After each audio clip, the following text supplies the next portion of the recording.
Ngebersihin kaca di rumah baru dan dilanjut masak sayap ayam cabai hijau. Hai semua, assalamualaikum. Ikutin kegiatanku yuk di hari ini. Oke teman-teman, seperti biasa setelah aku nganter si kecil, jadi ya aku gak langsung pulang ke rumah mamaku, tapi mampir ke rumahku karena setiap pagi itu harus ngebersihin lantai dan juga di rumah ini masih ada pekerja ya teman-teman, jadi harus bikinin kopi juga. Dan daripada nganggur di sini, aku menggunakan waktu untuk ngebersihin kaca ini karena kemarin kan sudah dicat ya teman-teman, jadi aku berani untuk melepas stiker yang ada di kaca dan sekaligus aku lap ya teman-teman, jadi sekalian jalan dan sekalian bersih. Oke, di sini di saat aku serius lagi ngelap kaca lah, aku dengar kok banyak anak-anak ini ternyata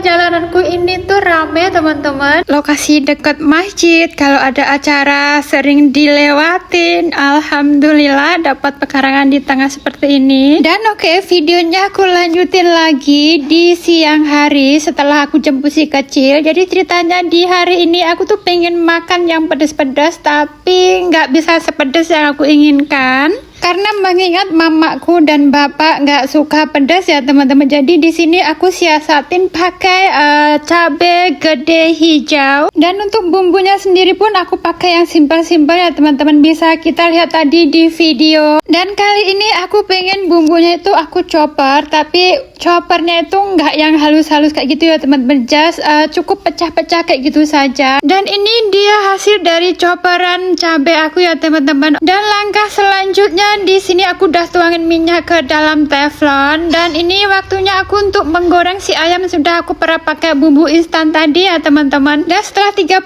menit baru aku goreng seperti ini. Dan jangan lupa juga diwolak-walik gambreng. Dan setelah kuning seperti ini langsung aku angkat, jadi goreng itu nggak terlalu kering ya teman-teman. Dan selanjutnya ini langkah untuk menggoreng si bumbu tadi, dan untuk minyaknya juga udah aku kurangin biar nggak terlalu banyak. Di sini selanjutnya aku masukin untuk seasoning seperti Royco, Sasa, dan aku tambahin juga air teman-teman, jadi biar nggak terlalu kering. Dan yang terakhir aku masukin juga untuk daun jeruk dan juga ayam. Di sini aku menggunakan ayam sayap ya teman-teman, jadi kemarin aku beli 1 kilo dan ini sudah aku rencanakan. Dan oke, singkat cerita si Ibu Eka ini ternyata sudah cangkul-cangkul nasi teman-teman, jadi sudah kelaparan kayaknya ini. Dan di sini aku juga ambil sayur pare, mamaku pagi tadi itu masak. Ini kayaknya sih enak banget, warnanya tuh masih hijau, teksturnya tuh masih kriak-kriak kayak gitu teman-teman. Ini